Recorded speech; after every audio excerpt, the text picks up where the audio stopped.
तो दोस्तों, एक और नया दिन और मैं बलजीत परमार हाजिर हूँ एक नई कहानी, एक नया किस्सा लेकर। आज आपको अंडरवर्ल्ड मुंबई के साथ जुड़ी हुई एक डिफरेंट किस्म की कहानी सुनाई। एक वो कार्यक्रम जो मुंबई में कल होने वाला है, उसकी खबर हम आपको आज दे देते हैं। मौत हो गया, अंडरवर्ल्ड में चलती हुई गोलियां, हो रहे कत्ल, खून खराबा, जेल, क्राइम, पुलिस, सब। लेकिन उसके साथ साथ अंडरवर्ल्ड के जो बड़े डॉन्स हैं या उनके कारिंदे हैं या उनके फुट सोल्जर्स हैं, उनकी एक अपनी जिंदगी भी होती है। उनकी फैमिलीज भी होती हैं, जिसमें कई बार फैमिलीज का उनकी क्रिमिनल एक्टिविटी से कोई लेना देना नहीं होता। और उसके साथ साथ उनकी एक प्राइवेट लाइफ भी होती है जो उनकी चार दीवारी में होती है। उनके घर के कुछ फंक्शंस होते हैं, कुछ और इस किस्म के पाठ पूजा भी होती है, कुछ सेलिब्रेशंस होती हैं, खुशियाँ होती हैं, गमियाँ भी होती हैं। तो इसी किस्म का एक कार्यक्रम कल माई खलागरी पाड़ा के दगड़ी चाल में होने जा रहा है। दगड़ी चाल में एक बार फिर शहनाइयों की गूंज बजने वाली। लेकिन कल एक एंगेजमेंट होने जा रही है, मंगनी जिसको हम कहते हैं। और वो अरुण गवली की सबसे छोटी बेटी अस्मिता, उसकी कल एंगेजमेंट है। और वो एंगेजमेंट हो रही है उसके दोस्त, कई सालों से उनका दोस्ती थी और फिर चल रहा था। करण उसका नाम है। मैं पूरा नाम नहीं बता रहा हूँ, ना मैं उसकी फैमिली के बारे में कुछ ज़्यादा बताऊँगा, क्योंकि अभी एक नई जिंदगी शुरू करने जा रहे हैं दो यंगस्टर, अरुण गवली की बेटी और एक उसी इलाके में रहने वाले बड़े खाते पीते परिवार का बेटा करण। करण को मैं तकरीबन 2.5-3 साल से जानता हूँ। जब से हमारी ये हिंदी की चैनल शुरू हुई थी, तब से वो हमारी चैनल को देखता आ रहा है। हम आमने सामने कभी मिले नहीं, लेकिन फ़ोन पे बहुत सालों से हमारी बात हो रही है, जब से ये चैनल शुरू हुई। क्योंकि मेरी आदत है, मैं जब भी किसी का फ़ोन आता है तो उसके साथ उसके इलाके का नाम लिख लेता हूँ। तो मैंने अपने फ़ोन बुक में उसका नाम अगरीपाड़ा करण लिखा हुआ। मैं कभी किसी को नहीं पूछता तुम्हारा सरनेम क्या है, तुम्हारे पिता का नाम क्या है, कुछ नहीं। मैं शहर और इलाका पूछता हूँ ताकि कभी मुझे कहीं ज़रूरत पड़े तो मैं उनकी हेल्प ले सकूँ। कि अगरीपाड़ा से मुझे कोई खबर चाहिए तो मैं करण को फ़ोन कर देता था। किसी बिल्डिंग का नाम चाहिए होता है, किसी रोड का नक्शा मालूम करना होता है, तो इस तरीके की सहूलतें मैं ले लेता हूँ अपने प्रशंसकों के साथ से। आज से 20-25 दिन पहले मुझे करण का फ़ोन आया कि सर आपको खुशखबरी देनी है। मैं समझ गया कुछ शादी ब्याह का मामला होगा, और खुशखबरी इससे बड़ी क्या हो सकती है।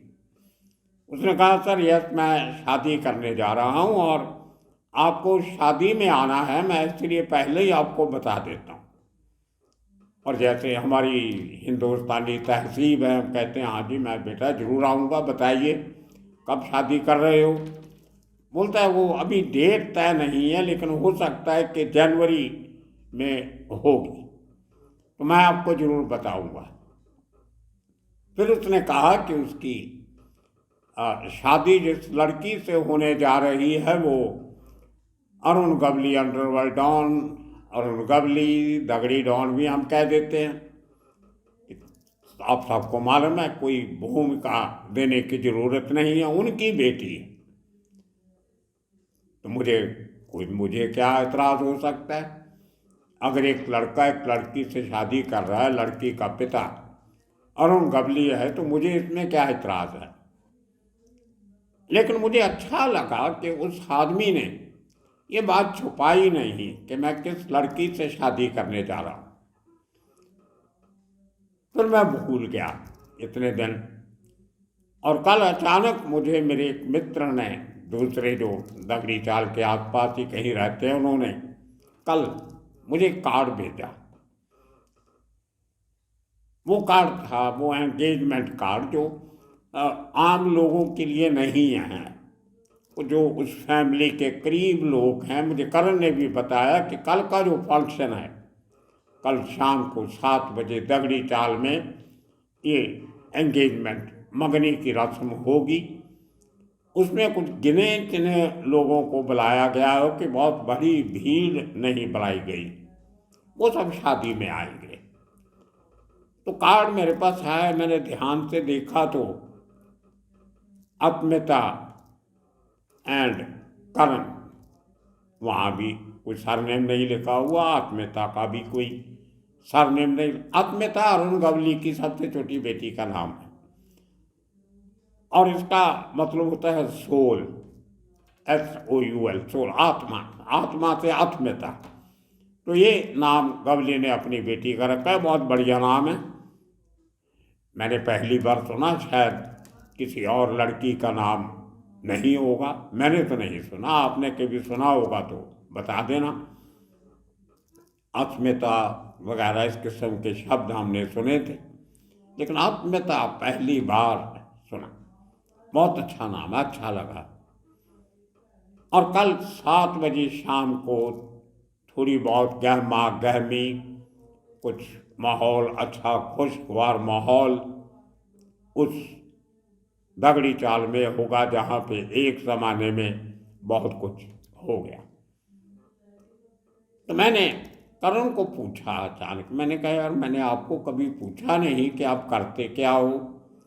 तो अब जब उसने मुझे कुछ तस्वीरें भी भेजी हैं अस्मिता की और करण की, कुछ एक्सक्लूसिव तस्वीरें, वो आपको दिखाएंगे। और कल गुजरा हुआ कल जो था, उसमें अरुण गवली ने अपने घर में एक पूजा की, उसकी एक रील मुझे किसी दूसरे दोस्त ने भेजी है, वो भी आपको दिखाएंगे। और कल जो वहाँ पे सेरेमनी होगी, उसकी अगर तस्वीरें या वीडियोज़ हमारे पास आ जाएंगे तो वो भी आपको ज़रूर दिखाएंगे। अब हमारी क्राइम की चैनल है, अंडरवर्ल्ड के लोगों के साथ जुड़े हुए लोगों की खबरें, बातें हम अक्सर करते रहते हैं।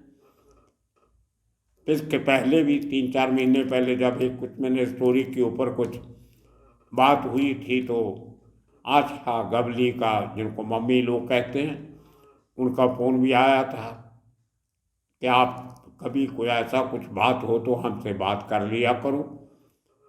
तो मैंने वो नंबर फीड करना भूल गया, मैंने किया नहीं, तो बाद में बात करने का मौका नहीं मिला।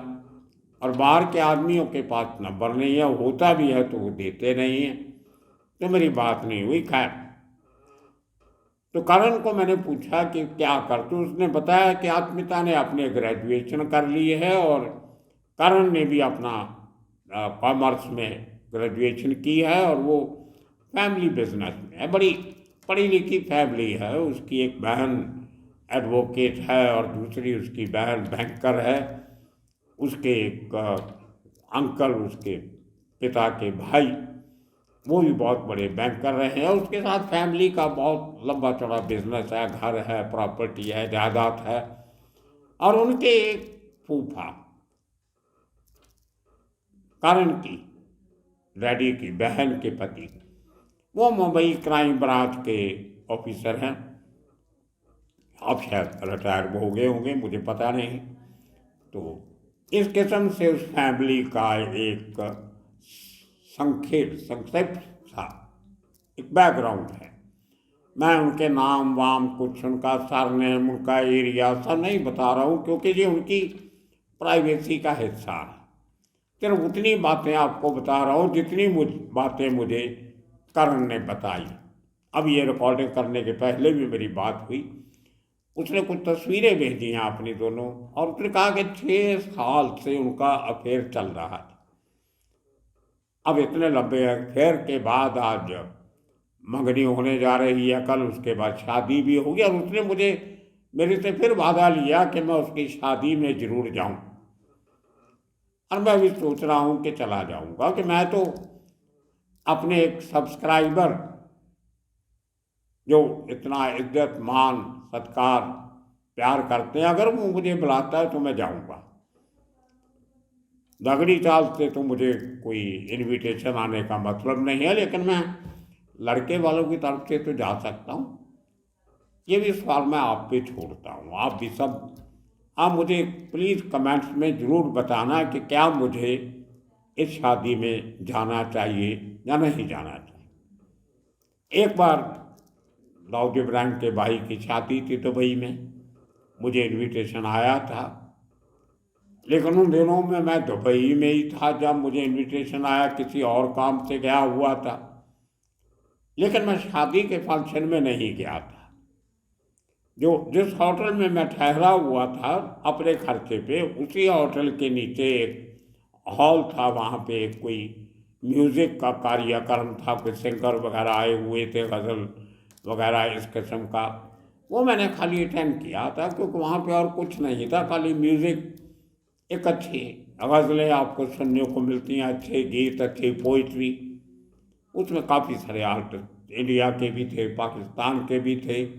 एक अच्छा माहौल, महफल जैसा माहौल था, वो मैंने ज़रूर देखा। लेकिन मैं एक्चुअल शादी में, पार्टी में, सेरेमनी में वो नहीं मैं अटेंड किया था।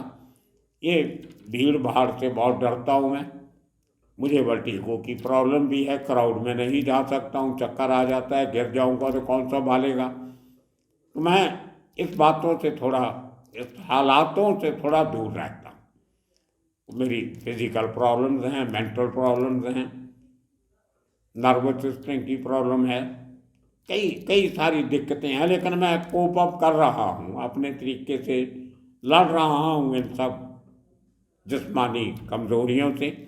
खैर, आप मुझे सलाह जरूर देना कि जाना चाहिए कि नहीं जाना चाहिए। अगर आप कहोगे जाना चाहिए तो मैं चला जाऊंगा, आप कहोगे नहीं जाना तो मैं नहीं जाऊंगा। कारण से मैं माफ़ी मांग लूँगा, इतने प्यार से इज्जत से उसने बुलाया है। तो दोस्तों, ये फिल्म नगरी से ही अंदर से क्राइम की दुनिया के सरगना रहे। उनका कहना है कि 2002 में उन्होंने मुझे, उनकी पत्नी आशा ने बोला था कि 2002 में हमने कंपनी बंद कर दी, तो उसके बाद हमारा अंडरवर्ल्ड एक्टिविटी से कोई लेना देना नहीं। उनके पीए से भी मेरी बात हुई थी, उन्होंने बात करवाई थी। तो ठीक है, एक ज़माना होता है हर आदमी का, एक हर समय का एक कर्म होता है, ये चक्कर चलता रहता है। लेकिन फिर भी दगड़ी चाल में जब कुछ भी बात होती है तो वो खबर तो बनती है, और कल ये खबर पूरी मुंबई में बाहर भी बनेगी। लेकिन हमने आपके साथ एक दिन पहले वो खबर शेयर कर ली। कल की जो नई कोई इन्फॉर्मेशन आएगी वो भी दूसरी स्टोरी के साथ मिक्स करके उसको चला देंगे। आज जब मैं ये रिकॉर्डिंग कर रहा हूँ तो आप सब लोग इंडिया ऑस्ट्रेलिया का T20 मैच चल रहा है, शायद उसमें बिजी होंगे, तो फ्री होके ज़रूर अपनी सलाह दे देना। लेकिन जाते जाते एक बार फिर मैं करण को मुबारकबाद देता हूँ अपने सब्सक्राइबर होने के नाते, कि आप खुश रहो, अच्छी ज़िंदगी अपनी बीते। उसने कहा कि वो शादी के बाद अपना कुछ नया बिजनेस शुरू करने की सोच रहा है, और वो अस्मिता जो है वो भी कुछ अपने लेवल पे कुछ बिजनेस करना चाहती है, वो भी करेगी।